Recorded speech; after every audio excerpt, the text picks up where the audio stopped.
Well, okay, so right now, as it stands, three-headed goalie monster for the Edmonton Oilers in the offseason. Now, of course, I'm going to put an asterisk in front of this video before I even get rolling so you guys don't start wrecking me once this video becomes more prominent, probably around training camp and the preseason. We could see that situation be resolved very quickly with an Al Montoya trade or a Cam Talbot trade or even Mikko Koskinen moved out. Who knows? But anyway, guys, today, this is Dolynny TV, and we're going to get right into the meat and potatoes of the goaltending issue in Edmonton as it stands. Right now, like I said, three-headed monster. You've got Cam Talbot, Mikko Koskinen, and, of course, Al Montoya. Now, here's the thing. I believe there's a plan for this, and I'll break it down a little bit later in the video, so stick around for why I believe this might be all part of the bigger grand plan for the Edmonton Oilers in 2018-2019. But the first thing we're going to start with is, I'm going to break it down this simply. I'm only going to look at Cam Talbot's stats because here's my thought and theory on it. Cam Talbot is the only one with actual starter experience in the NHL. Mikko Koskinen has played in the AHL one or two games, I think, in his entire career.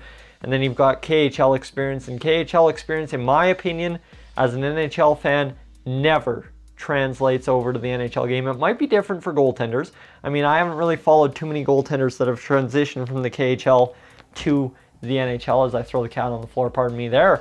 So bear in mind that I could be totally out in left field on this theory, but we're going to look at Cam Talbot's numbers and I'm going to say why this kind of all makes sense as to why there's a triple-headed monster at this point of the offseason in Edmonton.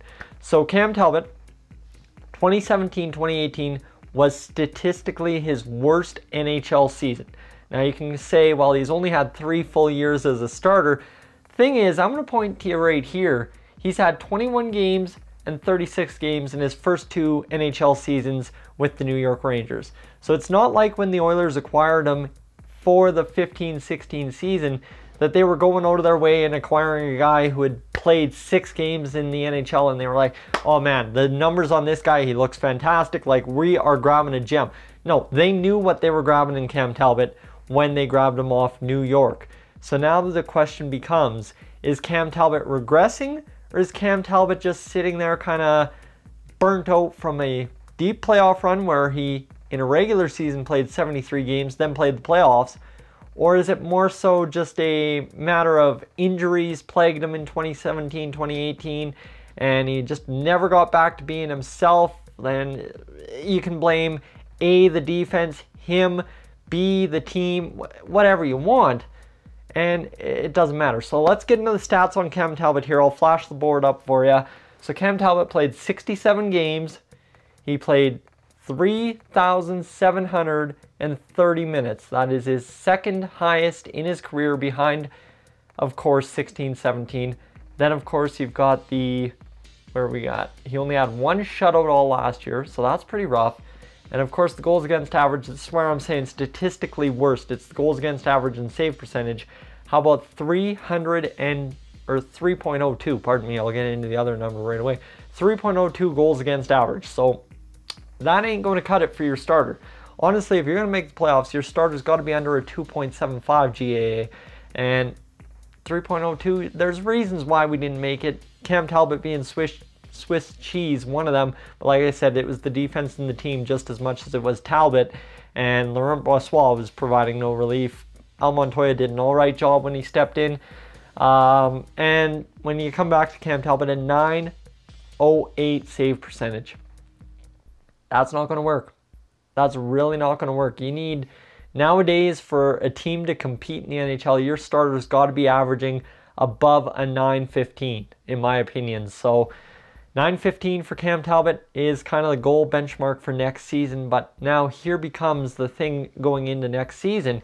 You've got 3 guys, 2 with NHL experience, 1 guy who is unproven in the NHL, but was a starter in the KHL last season in Mikko Koskinen. And that's where it becomes really, really interesting, okay? So the goalie carousel could kind of become a big thing in Edmonton this year, but I think it's going to come down to training camp and the preseason. Each goalie probably going to stick around for the preseason at least and get some time to figure out where they're going. And this is where there's 3 options what you do. And I think it's very clear 3 options either which way. We know Peter Chiarelli's kind of unpredictable when he comes to trading. So it could be very simple that Peter Chiarelli goes one of 3 ways. And I'll break them down right here for you. Cam Talbot could easily be traded. Okay, not easily, but you know what I mean. If he has a bad camp, bad preseason, Koskinen shines bright like a diamond, and then Montoya does okay, I think, you know what, time to move on, ship him out. Peter Chiarelli, I'm not saying, even if that is the case, I don't think Peter Chiarelli is 100% going to do that. I'm just saying we've seen that kind of move from Peter Chiarelli before. I wouldn't be surprised. So that's option A. Option B, Mikko Koskinen does great. Then you have Cam Talbot, who does great as well. And now Montoya does okay. Okay? So now I'm kind of cheering for everybody in that scenario. Option B is a everybody does all right scenario. You keep Montoya, you keep Talbot, and maybe this is all part of the grander plan for the Edmonton Oilers in 2018-2019, in which they actually just acquired Mikko Koskinen on the promise to give him time in camp to shine and show what he's about, to ship him off for a piece they want, right? Maybe that's the part of the grander plan that nobody's thinking of when it comes to Mikko Koskinen at this point. But I doubt that, because as a goalie who had a steady job in the KHL, I doubt you come over just to get traded out of camp. Really doubt it. Seems like there's a lot more of a plan there than just that. Although Peter Chiarelli, like I said, a little bit of an unpredictable as the GM of the Edmonton Oilers. So who knows? It could all be working out. Just maybe Koskinen came on the guys. Have a good camp. We'll give you the chance to play in camp. And maybe a couple games into the season just to show your worth. And then we'll find you a starting situation somewhere in the NHL. And we'll take back a piece for you. And we'll wash our hands and glad to help you out kind of thing. I really doubt that's how it's going to work, but that's option B for you. And option C is Al Montoya already generating interest as soon as camp starts, right? People are looking for that backup. They don't like what they have coming into camp. Montoya's shipped out. You have option A and B in net all season long. Cam Talbot doesn't have to play 65 games, gets to play a maximum of 60, and Koskinen gets to play the other 22. Right, so there you go. Maybe like as it was for Talbot and Lundqvist in New York a couple years ago, maybe you go back to that kind of system, which is kind of what the NHL is more so nowadays than, like I said, Cam Talbot playing 73 games in 16-17.